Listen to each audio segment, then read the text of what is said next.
Hi, everyone. I'm Allison Miller. I'm a global partner at Tiara International, and I'm bringing to those of you in our Tiara Resource Circle what I think is an incredibly important tool. It's a tool about being influential in a positive way.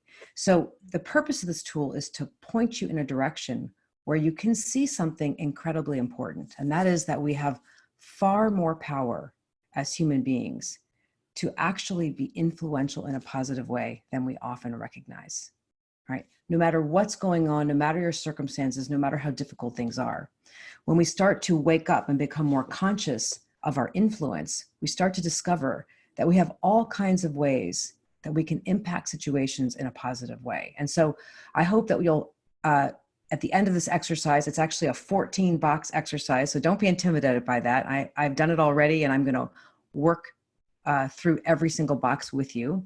But by the end of that, that you actually are in touch with, wow, I have so much more of a capacity to be influential in a positive way than I realized. So you can think about your influence. It's like the impact that you have, right? How you leave people. You know, do you leave people better than you found them? The legacy that you leave, the mark that you leave. And if we really think about it in our lives, I think all of us, in our places of work, in our families, in our communities, we have this desire that our values, our deeper intentions, what inspires us, that we're actually able to inspire other people to participate and collaborate in whatever that vision is that we have. You know, many of us, for example, have a vision for our workplace or our family, and yet every single day we see all the ways in which that vision is not actually coming to fruition. And when we become more conscious of how we're actually interacting in the environment, how we're influencing, we start to be able to see where the levers are, where we can start to have an impact and begin to help that vision arrive, right? That we can actually bring that vision to fruition. So I'm going to give you a few little metaphors here combined together to set up this exercise that we're going to go through together. So I'd like you to start by imagining yourself driving a car. So you've got your hands on the steering wheel, driving down the road, you've got your foot on the accelerator, maybe on the brake sometimes, hopefully. And now here you are, it's time to merge onto the highway. Now, when you merge onto a highway, you don't have control, you don't have a say over what cars are already coming down the highway. But you do have a say, you do have control over how you manage yourself in your car so that you can safely merge and get where you need to go. Well, it's a lot like life. In life, there is a natural unfolding of events. Some of the events we like, some of them we don't. And while we don't have control over kind of what's coming down the highway, right, that we now need to intersect with, we do always retain some power, some capacity to manage how we merge with that natural unfolding. That's where our influence is. How do I choose to consciously merge with the natural unfolding of life in a way where I'm staying aligned with my values, with my deeper intentions, with my sense of purpose, with my inner inspiration? Now, what happens to us as human beings is that we naturally sometimes merge with reactivity, right? And where we're not able to have the kind of influence that we consciously would choose, we're more in a mode of having our default reactive programming take over. And that happens to everybody, including myself, for sure. So you can think about your influence. It's kind of like dropping a rock into a pond. You know, when you drop a rock into a pond, there's that ripple through the water. You can think about your influence like an energy that ripples out around you, impacting the environment around you and the outcomes that occur. Now, we power our homes, our transportation, our businesses, etc., with energy. We use two main types of energy, clean and carbon. So clean energy, like wind and solar, has a lower carbon footprint and it's less polluting. Whereas carbon energy, where we burn gas, oil, fuel, has a higher carbon footprint and it's more polluting. So a very simple way that we could think about our influence in any given moment is it clean or is it carbon? Am I consciously choosing? Am I connected to something deeper within? Or is my default reactive programming taking over, right? And again, that will happen to us all. So let's go through this 14 boxes. I'm going to pull it up on the screen here for you. And now, before we do this, I want you to know I'm going to move through this faster than you may want to. So please feel free to hit pause as often as you need to and take time to reflect as we move through each one of these boxes. So I'm going to pull this up on the screen. And I also have a version here in front of me where I have taken my own notes so that I can share some of my own experience of doing this exercise. Okay, so just stay with me. Don't jump ahead in the boxes. We're going to start out in number 1. And what we want to do is actually just step back and think about, well, what does that mean to actually drop a clean energy rock in the pond? What are examples of clean energy? And there's probably countless. What I'd like you to think about for yourself, when you're moving through life and intersecting with the natural unfolding, at work, at home, out and about in your community, what are ways that you emit a clean energy? Just go ahead and think of a few examples.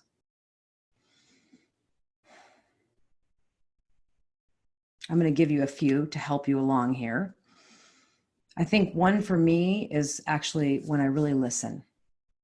Something's going on, particularly when something difficult's going on, when I slow myself down, take some deep breaths, and listen, right? When I choose to offer compassion instead of judgment, pause before speaking or acting, have that moment of self-connection, just being kind, making an offer to someone who's in need. So think about what are ways that you emit a clean energy. You know, it can be something like someone behind you in the grocery store only has 2 items and you have a full cart and you decide to let them ahead. That, I would call that being gracious. And so think about what are ways that you move through life that you know you emit a cleaner energy, or that you see people emitting clean energy. Okay, now let's look at the other side. What are some examples of where you or others emit carbon energy, where you see pollution going on, right? Sometimes you might see yourself or others venting anger, yelling, being judgmental, having uncommunicated expectations, speaking in a harsh tone, trying to control others, being demanding or impossible to satisfy. Gossip is definitely an example of pollution or carbon energy. Something I learned a long time ago to not do, but it's a linguistic habit many of us have, is when we say you always or you never to another person. And here's one that I have done many times, and I really don't like being on the receiving end of it, yet I have been a perpetrator of this, and I think it's very polluting. It's when we give other people the silent treatment. So think about what it's like when you're on the receiving end of the silent treatment. It does not feel good. So that's a great example of, you know, we can think we're just being quiet, but we've actually withdrawn our energy in a way that actually is polluting. So take a little time here, as much as you need. Think of some examples of carbon energy, either that you emit or that you're on the receiving end of. Oftentimes too, we have certain kinds of that when we encounter is very triggering for us, and it throws us into then emitting carbon energy in return, right? I know for a lot of us, when somebody says in a particular kind of tone, they tell you to calm down, forget it. You're going to be polluting all over the place in response. Okay, let's move down to number 3, back over on the left-hand side. I want you to just pause for a moment and think about, what's it feel like for you to be on the receiving end of clean energy? When someone else is emitting clean energy, either directed to you or around you, what are the emotions and sensations that arise in you? How does that feel like? Just if you need to, just even close your eyes and just imagine somebody listening, being kind, tender, open-hearted, generous, taking care of you, being thoughtful, being curious and interested in your perspective. How does that feel like in your body? I know for myself, probably one of the top things I feel when I'm on the receiving end of clean energy is I feel relief. I feel a sense of ease and peace, and like I can just be myself. I can just rest. So take a little more time if you need it. And then we're going to switch to number 4 and think about, what does it feel like to be on the receiving end of carbon energy? What emotions and sensations arise in you when people are polluting, either directed at you or around you? For myself, I think I definitely feel fearful, upset. This whole kind of self-protection apparatus arises in me where I'm tight, contracted. Sometimes I feel rejected, even crazy, overwhelmed, angry. I can become enraged. So think about, for you, what's it feel like to be on the receiving end of someone else's pollution? It's really important that we become aware of this, because when we start to recognize what it's like to be on the receiving end of carbon energy, of pollution, it will start making a difference for us and recognizing that we really don't want to do that to other people, and start to be more compassionate towards what it's been like for people in our lives to be on the receiving end of our carbon energy.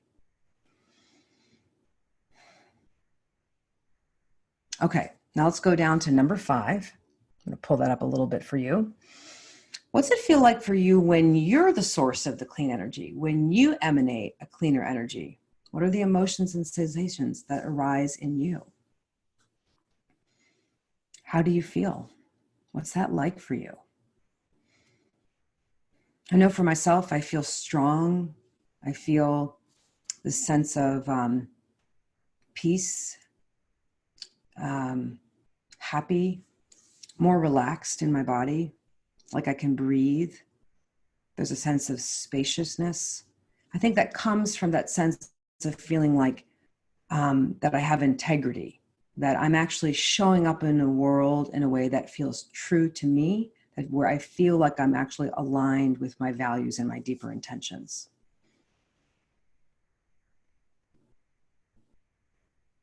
Okay, now let's switch over to, what's it feel like when you emanate carbon energy? What are the emotions and sensations that arise in you when you pollute?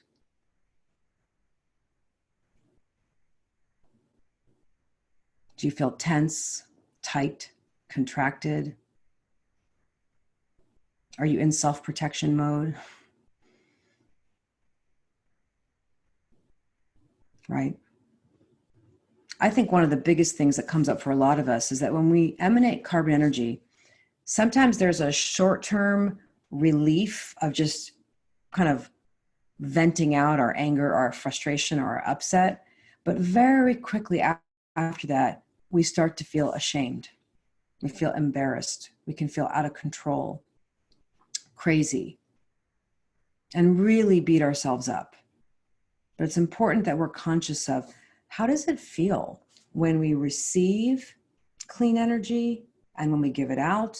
And how does it feel when we receive carbon energy and we give it out? Because when we start to understand that, it will motivate us to do something about the energy that we're emanating and to become more conscious of our influence in any given moment.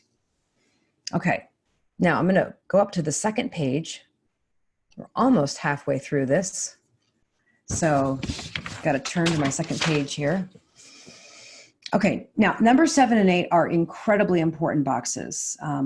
When I facilitate this in groups, we often spend a lot of time in these two. So take as much time as you need to really think about this. If you need to, get out another piece of paper and add more notes than's available in this space. So what we want to do now is we actually want to get present to the impact that we have.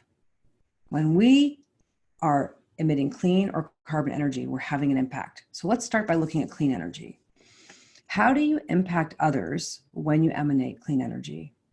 What are the results that you produce? What's the impact out there in the world, right? What's happening as a result of you being kind, listening with an open heart, being tender, thoughtful, calm, gracious, giving, right? And clean energy, by the way, can be firm. It can be setting boundaries, but it's done in a way where you're not polluting. What's the impact that you have in the world? I think for myself that what I see is that I'm much more likely to create connection with other people, right? Well, let me give you an example of something. So there was a time recently where I had an argument with my husband, and we were in an argument about how I felt he was treating me. And I was telling him in pretty harsh words, I was polluting, how I didn't like how he talked to me, and it was so disrespectful, and I can't believe you're still talking to me that way, you know, the usual thing you do. And he was getting super defensive. So clearly it was obvious to me that I could see I was polluting him. And I realized I was not emanating a clean energy. So I told him that I needed a few minutes to collect myself. And that was where I was kind of trying to be a little self-cleaning oven in there. And what I came back with was something that was much cleaner. I said, you know what? How we were interacting earlier just didn't feel good in my body, right? So I'm still giving feedback, but I'm doing it in a way that's clean. And then all of a sudden he said, oh, you know what, honey, I hear you. I'm so sorry about how I was talking to you. I was actually able to create a completely different result with my husband by shifting the feedback, where I was still giving him feedback, but I was doing it in a way that was cleaner, where he could hear me, okay? So think about what the impact is on other people. Do they hear you better? Are they better? Do they become better listeners? Are they more open? Is there more joy, more collaboration, more participation? What actually happens as a result of your clean energy?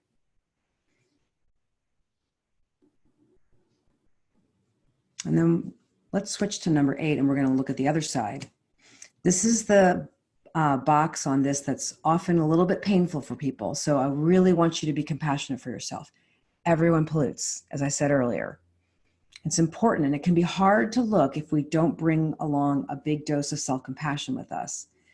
What's the impact that we have on others when we emanate carbon energy, right? I want you to think about that. When you get angry, when you speak in a harsh tone, when you're judgmental, when you withdraw and give the silent treatment, when you're not kind, when you're impatient, what are the results that you produce? What actually happens out there in the world and in your relationships as a result of your carbon energy?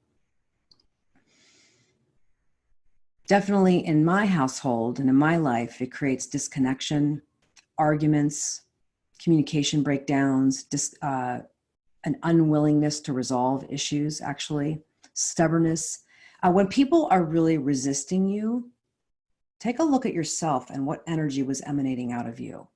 See, this is what's so exciting for me about this tool, because this is about when you start to be honest with yourself about your impact, even though it can be painful to look at the carbon energy impact, you begin to actually reclaim your power to influence your environment and the people around you in a positive way. So take a few more moments and think about what's the impact that you're having, and be as honest as you can. And please know that if you were here with me in person, I would be holding you in a place of deep compassion. And probably anything that you've done, I've done too. Okay. From time to time, you may want to come back and look in these two boxes in number 7 and 8 to tune you in, to really get clear about the influence that you're having. Let's go to number 9. This is kind of a strange question, but I think it's an important one.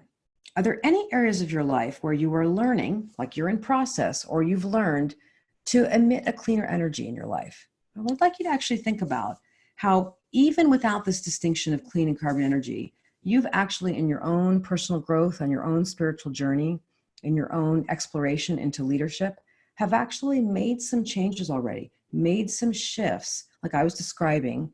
That's a new capacity for me to be able to say to my husband, hey, how we're interacting is just not feeling good in my body. That's new for me, that I can give him feedback in a way that captures my experience and that he can hear, that increases the odds that he's going to actually, participate in the conversation with me, that in a way that creates some kind of resolution. So think about what are some kind of new ways that you can now emit cleaner energy. right? In relationships, whether they're professional or personal relationships. One example I know a lot of people have told me is they actually have a lot less road rage than they used to. They've learned how to be more forgiving of people cutting them off on the highway, right? Or I've learned I take a few deep breaths before I get on a call where I have to deal with customer service, because I can be like an absolutely crazy impatient person. So where are there ways that you're now emitting a cleaner energy? Have you been more compassionate and patient with your children, right? Have you been more willing to listen and be curious about people's ideas in a meeting before you go right to, yeah, but that won't work? It's important that we give ourselves credit and that we look and see, where are we already learning or have learned to emit a cleaner energy? We can build upon that because we can be real curious about, well, how did I do that? What's allowing for that? Okay, now let's think about in our life, are there any areas where you find it particularly challenging to avoid polluting? And some examples of then how you do pollute, right? When I feel like I'm telling my husband something really important and he's not listening to me or he's changing the subject, I definitely am vulnerable to getting like hurt, emotional, and then critiquing him in a way that he experiences as pollution. I think a lot of us, when we're feeling stressed out about money, we can be vulnerable to polluting and criticizing our partner, for example, about when we see the credit card bill, when we feel ganged up on or misunderstood. For a lot of us, when we're in a new or unfamiliar situation, we're a little more vulnerable to being reactive.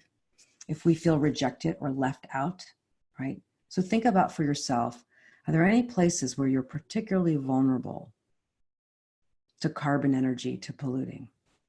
And what happens then? And when we're aware of these areas, then we know where they need some extra special attention. They need extra tenderness coming from within. And we might need some support. Oftentimes, what we actually need to do is we need to borrow someone else's nervous system for a little while. When we know we're really vulnerable in an area, is to be able to say, wow, I'm so vulnerable here, is an alternative to pollution. Take a little time to think about those areas and jot those down.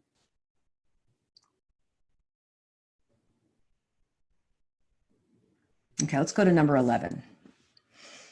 Okay, now are there any ways that you pollute in the same or similar ways that you actually do not like being polluted by others? It's a little bit of a clunky question, so I'm going to say it slightly differently. I want you to think about, how do you pollute in the same way or similar ways where you really don't like being on the receiving end of someone else's pollution, right? So for example, many of us really don't like it when other people are impatient with us, yet we find ourselves being impatient with others.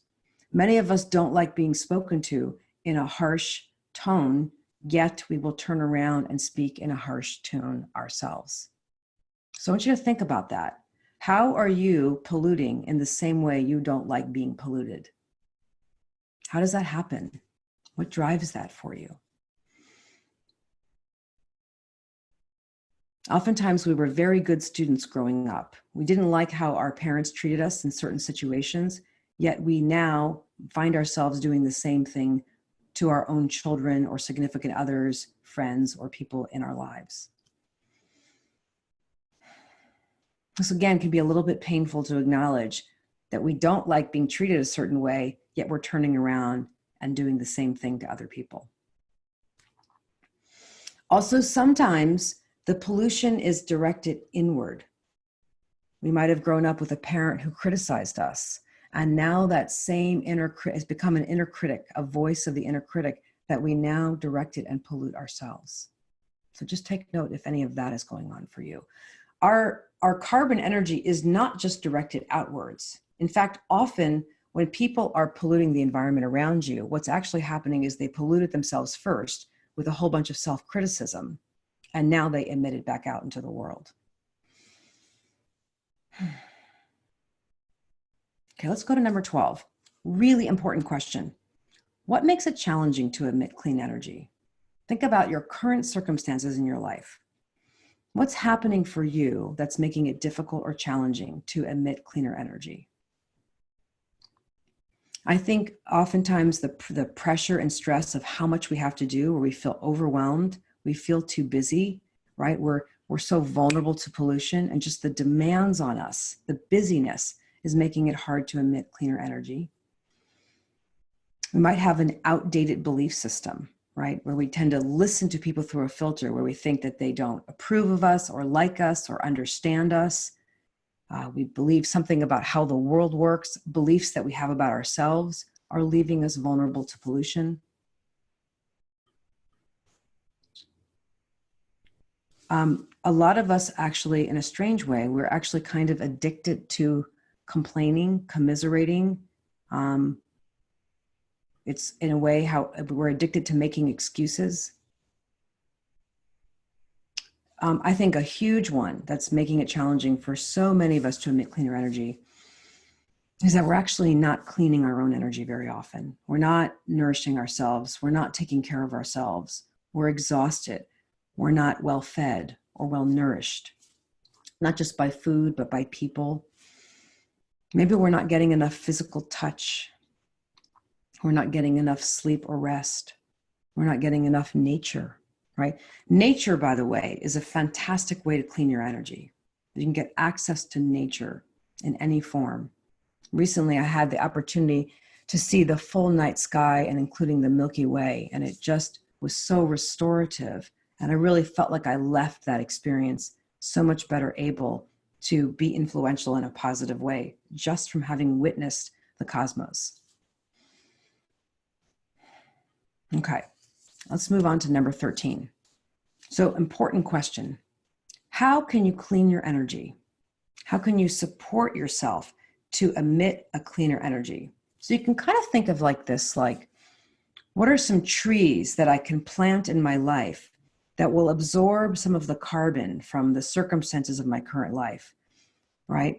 That will take in that carbon, and then the trees will then breathe out and oxygenate my life, where it makes it easier for me to emit a cleaner energy, even when difficult things are going on. To think about for yourself. And if you've been around Tierra for a while, you know that we are always encouraging women and men to practice different ways of nourishing yourself, taking care of yourself, soothing your nervous system, supporting yourself, loving yourself, being tender with yourself. We need, if we want to pollute less and we want to emit a cleaner energy, have more of a positive influence out there in the world, then we need to plant trees. And our nourishing practices are those trees. If we don't have enough trees planted, we don't have enough cleaning of our energy going on, what will happen is that as we merge with the natural unfolding of life, we will inevitably be much more vulnerable to polluting. And when we pollute, we're actually inviting a whole bunch of stinky, polluting trucks with black smoke to come down the road. In other words, we're increasing the odds that when I pollute, as I merge with the natural unfolding, I'm inviting more pollution. Versus if I'm actively planting trees in my life, I'm actively cleaning my energy, then the odds that particularly when I merge with something on the natural unfolding that I really don't like, the odds that I'm going to be able to emit a cleaner energy are going to now go up. So go ahead and jot down, how will you clean your energy? This is so incredibly important to our influence.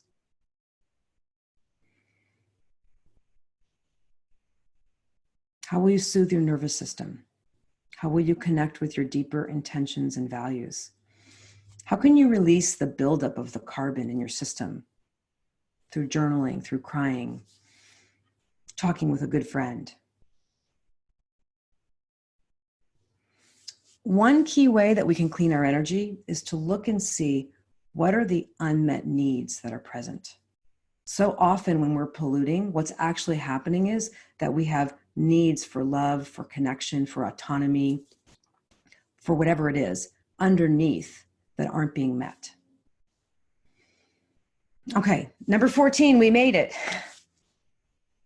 So what will you commit to practice? with your heart, body, and mind. Take some time now to write that down. I'm going to turn this screen off here. I want you to think for yourself now. What will you commit to practice? If you really want to be of influence and as positive a way as possible, more of the time, we're never going to do it 100% of the time. That's not the point of this exercise. But how can we really leave people better than we found them? How can we have a positive impact? Leave a legacy, right? What will we practice so that we can continually plant trees and ongoingly do? We have so much going on in our lives. We know how challenging it is to be human. How can you do that? What will you commit to? So go ahead and write that down in box number 14. And we would really love to hear from you. Please leave comments, ask questions. If you'd like to, you can actually ask a question privately. If you go onto the Tiara Resource Circle page and click Ask a Coach, send us a note and you'll get a personal response. And I want to remind you, you have far more power to be of influence in a positive way than you even know. And by walking yourself through this exercise, all 14 boxers, or even just a few of them, you can reconnect with the capacity that you have. It's a natural inborn capacity that you have to be influential out there in the world, in your life, in a way where you feel like you're being true to yourself, to who you are, and to those deep intentions, that inner inspiration. So thank you so much for spending some time with me, and I look forward to hearing from you.